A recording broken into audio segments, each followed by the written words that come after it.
Good afternoon বন্ধুরা। তো আজকে চলে এলাম বউ ভাতের দিন দুপুরবেলার ভিডিও নিয়ে। তো দেখো এখানে নতুন বউর ভাত কাপড় হবে। তো দিদির বাড়ির থেকে সবাই চলে এসছে। আর এখানে ভাত কাপড়ের সব কিছুই মানে থালা সব কিছু রেডি আছে। একটা থালায় ভাত আছে আর তরকারি আছে। আর একটা থালায় কাপড়, আলতা, সিঁদুর এগুলো সব দেওয়া হয়েছে। তো এখন দাদা এইগুলো দিদির হাতে ধরে দেবে। তো নর্মালি যেমন ভাত কাপড় একটা মানে যে নিয়মটা হয় সেটাই হচ্ছে এখানে। তো দেখো এখানে দাদা দিদির হাতে ভাত কাপড় দিয়ে দিল।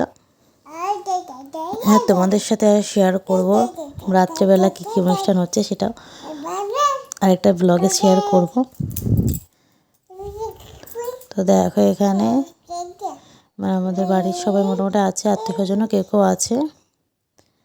তো আরেকটা আমাদের বাড়িতে নিয়ম আছে, মানে বাপের বাড়ির লোকরা যতক্ষণ না খাওয়া দাওয়া করে ততক্ষণ নতুন বউ খেতে পারবে না। তো সেই কারণে ওরা যতক্ষণ না খেয়ে উঠবে ততক্ষণ ওরা মানে নতুন বউ খাবারে হাত দিয়ে বসে থাকবে। তো সেরকম ছিল মোটামুটি আধা ঘন্টা মতো।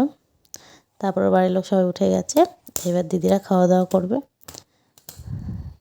তো দেখো এখানে এইটা কিন্তু একটা দাদু হয়, মানে নর্মালি যেমন বিয়েবাড়ি একটা আনন্দ হয় তেমনই দাদু একটু আর কি একটা মারছিল।